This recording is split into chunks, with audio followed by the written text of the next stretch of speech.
Hello， 今天又要来分享我家几个花小钱办大事的好东西，都是花几块钱能买一堆，还能一物多用的。首先是这款透明的 L 型挡板，它可以自由裁剪尺寸，用来挡沙发、床底或各种家具底的缝，小东西不会被猫咪踢进去，就不用成天掏缝找东西了。我在花架四周也贴了它，既隐形又能保护植物，防火、防盗、防小猫，避免再次发生被小猫踢翻的悲剧。浴室柜的收纳空间都比较窄，也可以用它遮挡住前面，放护肤品啥的就不会轻易掉下来了。洗手池和墙边有一条缝，我是用白色款的遮挡住，东西不会掉进去，同时又增加了台面的置物空间。给这个柜子 DIY 的推拉门，我只装了下轨道，上面没有，上方是直接贴一小块 L 型挡板卡住，柜门就不会晃动，也不会倒了。它还能作为抽屉分隔板来用，乱糟糟的抽屉经它一番整理，不仅更规整，还能释放更多空间。第二是2块钱就能买一大把的扎带，原本是买来固定电线、整理桌下电线用的，后面发现它是真的很万能，家里哪都能用上它。比如用它固定网格片，再在网格片上绑上排插，让置物架侧面的空间也利用起来，还满足了这块的用电需求。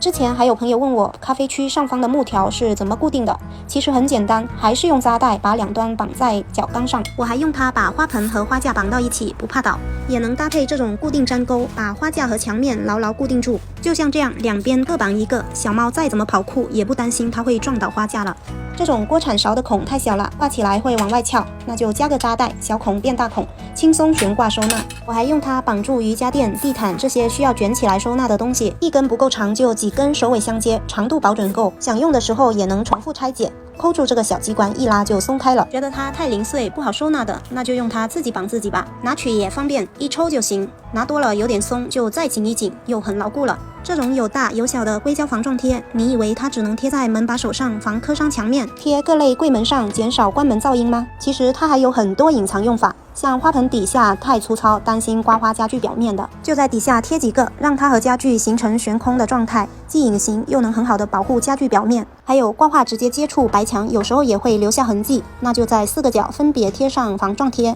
一片太薄就叠加2片再贴上，画框和墙面就隔绝开了。这种又大又厚的更实用，贴了2个在灶台边，做饭时随手放个锅盖，不会滑倒。灶台右边也贴2个，可以卡住手机，横着竖着都没问题。我的书桌上也有，有时候可以把笔记本、平板都竖着放，不占桌面空间，还卡得相当牢固。我 DIY 的推拉柜门上还用它做了小把手，存在感很低却很实用。这些小东西用法真的多到一期都说不完，还有几个就下期再讲啦。记得点赞关注，下期不迷路。